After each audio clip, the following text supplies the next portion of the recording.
Do you have issues with your dragons in D&D? Do they not feel unique enough for if you're fighting the same dragon type over and over again? Do they always just feel kind of sameish? Do you feel like the old dragons you've played around with for years or however long you've played D&D and you've played with dragons and they're getting kind of stale and you want to have some new challenges to dragons? And he fell off. If you want to have some new challenges to dragons to make them feel more unique, or do you also have the issue that I have where it feels weird that all dragons that breathe all the chromatic dragons that breathe fire are red, and there's not variations of colors of what they can be. That is what we're going to go over today. Three different things I have done to make my own dragons or make my own system of and set of dragons to fill in different needs and different things and different issues I had with the pre-existing dragons in D&D. Welcome to Dragon Week. Number one, shadow dragons. So this kind of more comes from the issue of a lot of the dragons feel very samey.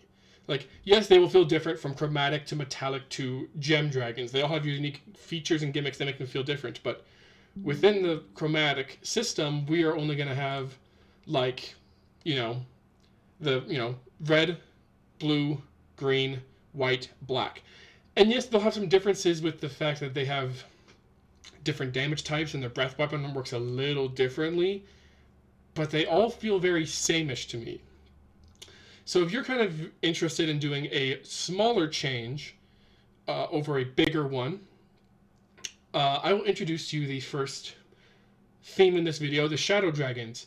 And what they are is essentially dragons from the Shadow Realm, or you can also play them as dragons who mutated differently. So instead of being based off of the colors for what they're actually based off of elements. And our Shadow Dragons that we have are the mostly elements, but because they're from the Shadow Realm, they're elements, and then there's one that takes over the metallic role for the dragons. So we have the Balonium Dragon, which is their one metallic dragon the Shadow Realm has. There's blood, earth, light, poison, shade, water, and wind dragons. A bunch of different dragons that exist in the Shadow Realm with their own dichotomy, but how do I kind of make them fit into this role of where the dragons feel different enough from each other that they are actually a little more fun to play through? So this is only like a minor tweak to it, but every single Shadow Realm dragon has a little gimmick called mutations. And this is something slightly different with them, increasing their flying speed or giving them a second tail to do multiple tail attacks, stronger breath weapons, stronger bite attacks, stronger claw attacks, higher AC, just a bunch of different little mutations to just throw a little twist in there, as well as the fact that these shadow dragons are different. They will breathe, their breath weapons are different from your traditional dragons, but still close enough to the same. They don't have unique gimmicks like our second one has. But as well as when going through this list, Balonium dragons are absorbative, so they will absorb damage and dish it back out with their breath weapon. But that's how they deal damage with their breath weapon. But then you'll get into like the blood and poison dragons, which ancient blood dragons and ancient poison dragons are only size medium. These are small dragons. They're meant to be these little tiny, just kind of nuisances that are everywhere. We won't go too much into that. Things will be in the document in the description if I do that.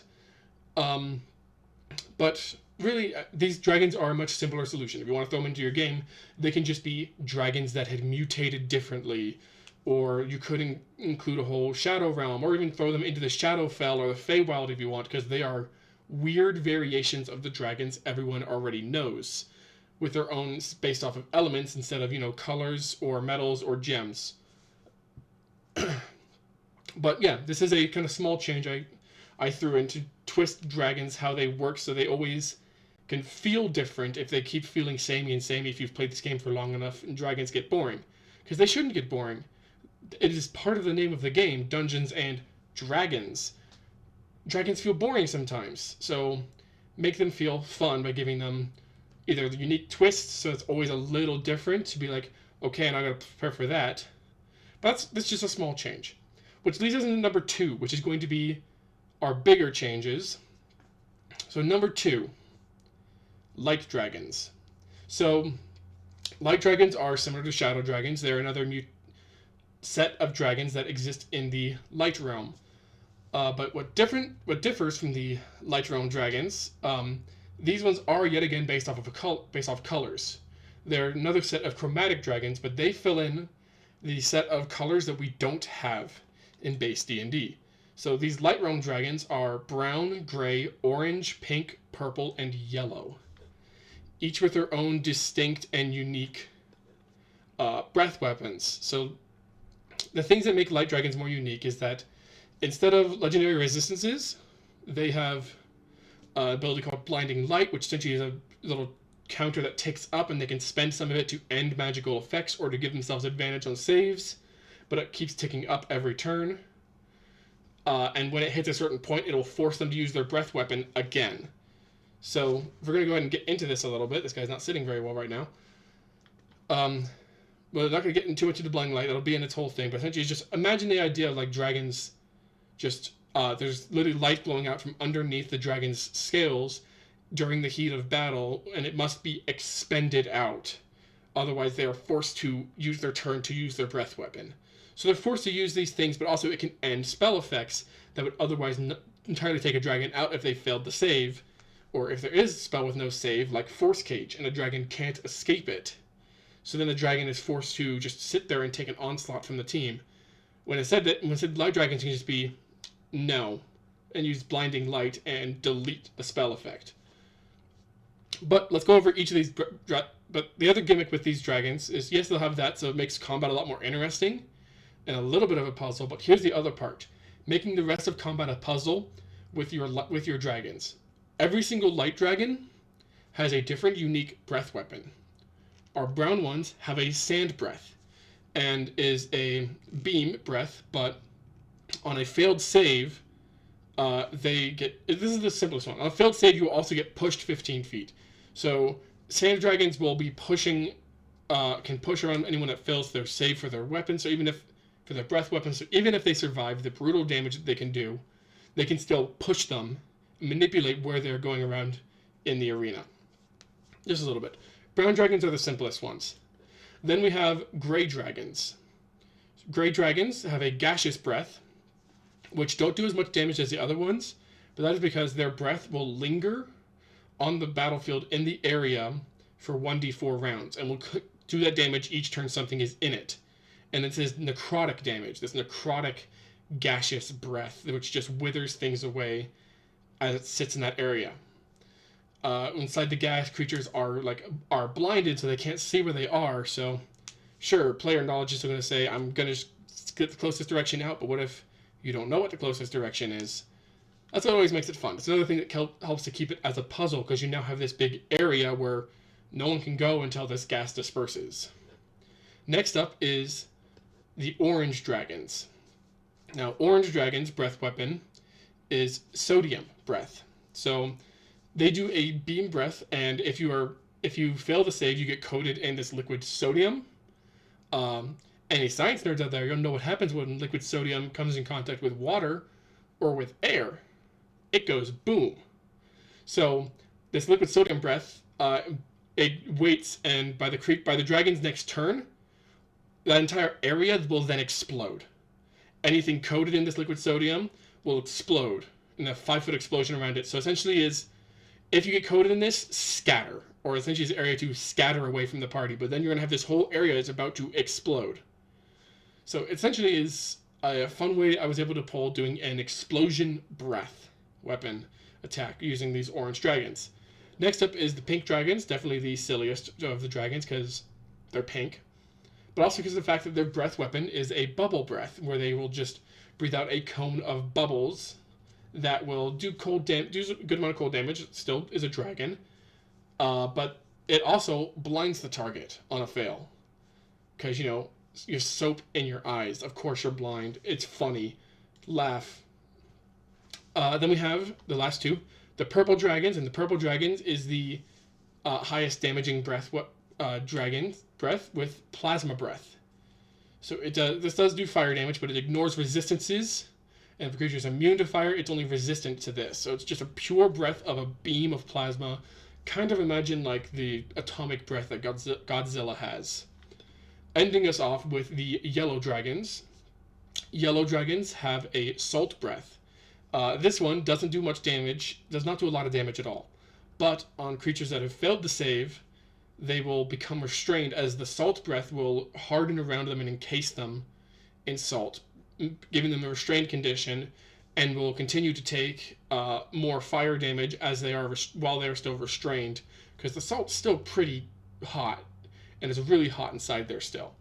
So that's our second one with these dragons. So I said there was 3 points. This third one is not quite for D&D. This third one is, I'll admit, for the system I'm working on. This is subject to change, but essentially I can kind of share the idea with them, because the dragons actually haven't been made yet. But I can share what the idea for making these dragons are. The idea for making these dragons, let's see. The idea for making these dragons is I was not a fan of the fact that every single dragon that breathes fire is either red, gold, or bronze. Was it bronze? Bronze or brass. One of the two. I'm not looking it up right now. But it's like, those are the dragons that breathe fire, and that's it. And there's like no variation. Like the chromatic dragons, there's no variation. If they're red, they breathe fire. So, going into a little bit, I can go into my system, and if I just go ahead and scroll down to the page, we'll see what we were doing with when I was working with how I wanted to deal the dragon's colors. Because, yes, it's still fun to be very colorful and have these dragons be different colors. But I didn't want there to be, colors defining... The colors define the exact breath, even though it still is that way, but there's more variations of color that a type of dragon can be. But I also don't like the idea that alignment decides... that their color also decides what their alignment is. Then again, alignment in my system is very different. That's not super important. But essentially, here's the idea is, in this system, there is only 7 types of dragons. There is Acid, Fire, Frost, Light, Sonic, Soul, and Withering. These 7 different types of dragons all have their different unique looks. If I had all the art for them, I would show you. But I only have art for the Acid dragons currently, and it is being edited, so I can't even show that currently. But essentially, like, Acid dragons will be greens, light blue, and red. Fire dragons will be orange, gold, and bronze. Frost will be white, silver, and indigo. Light dragons are yellow, amber, and opalescent. Sonic dragons are dark blue, gray, and brown. Soul are pink, black, and cyan. And then Withering are purple, maroon, and mauve. Now, in this system, the way I'm going to be doing it is dragons can be any alignment. They're not defined by their alignment is not defined by the type of dragon they were born to be. Dragons can be good, dragons can be evil, and it is up to that dragon to make that choice. So if you're fighting an evil dragon, it doesn't feel like oh, it was born this way. No, he chose to be evil. This was his own decision to be this horrible existence cataclysm, as you want to put if you want to put a dragon that way. They chose to be this instead of being born into just being this naturally evil. I never liked that about dragons. Then again, I have a lot of gripes with D&D's alignment, but I'm not going to go into that. But yeah, just a little tangent. I wanted to throw my own stuff in for Dragon Week, and I had no script for this. I just kind of went off the fly. But yeah, if you are interested, go ahead and leave a like and subscribe. Comment down below if you're interested in seeing any more content like this, where I just go into a whole tangent about different things. I'm definitely willing to do that. And if you want a specific thing, like my opinions on certain things, go ahead and comment that. I mean, I'm totally down to do that. If you have any ideas for any D&D homebrew, but you don't really know how to do it yourself to make it so it works out and is balanced, you can comment down in this video below, or you can go to my comments to creation episode 0 and put some stuff in there. Once I get enough stuff in there, I can start actually making that a series of sharing in the D&D homebrew content idea, your own homebrew ideas, and then fleshed out and put into documents to share with everyone. So, thank you for watching. Happy Dragon Week, everyone. and I hope you enjoyed. There will be a document down below in the description of this video that will share shadow dragons and light dragons, and a little chart of what you can do with like color variations for our already existing dragons. So just being red, green, blue, black, and white. If you want to go with that, I can have a little thing that just says, oh, the dragons that breathe fire are these colors, and this and this and this. I'll put that down there as well. But yeah, thank you for watching. Go ahead and share this video with anyone who you think would be interested in it, and have a good one.